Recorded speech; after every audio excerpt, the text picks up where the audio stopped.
दरवेळी दर पावसाळ्यात 3 ते 4 वर्ष झाले यांना संबंधित अधिकाऱ्यांना PWD यांना बोलून इतकं पाणी होतं 5 ते 6 खड्डे पडले होते.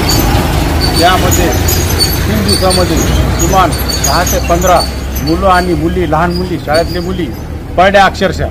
मी स्वतः अक्षरशः पडलो मोटरसायकल घेऊन. 2 जण याच्यामध्ये फ्रॅक्चर झालेले आहेत. त्या संबंधित अधिकाऱ्याला वारंवार सांगूनही याची काय दखल घेतली जात नाही.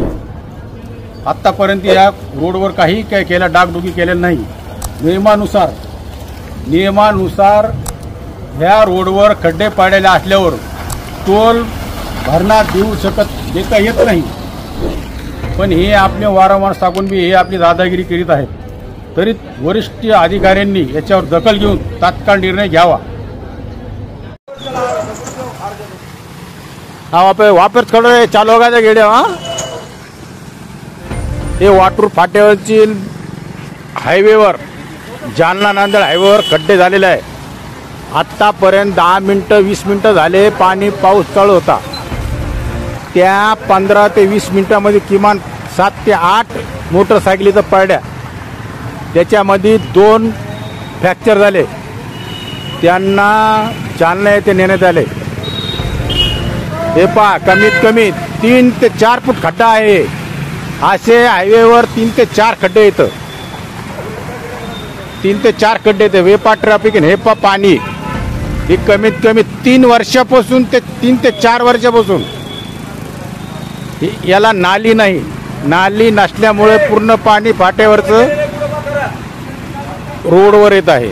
हे पहा माणूस इथं उभा राहिला. इथं मोठा खड्डा आहे, 3 फुटाचा खड्डा आहे. असे 3 ते 4 खड्डे येतं.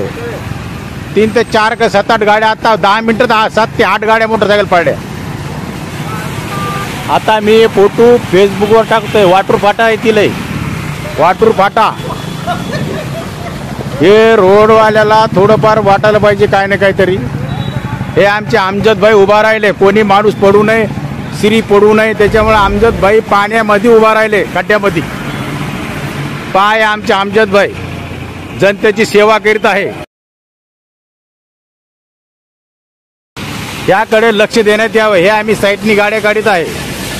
हे पहा, ती गाडी इकडे काढ, ती गाडी या बाजूला काढ. हे तिथं उभा आहे.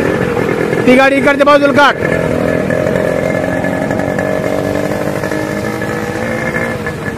हे पहा, समोरून पहा, तिकडं पण सुद्धा खड्डे पडे. पाहते गाडीवाला कसं वाकडा तिकडे मारतो. पाहते. हा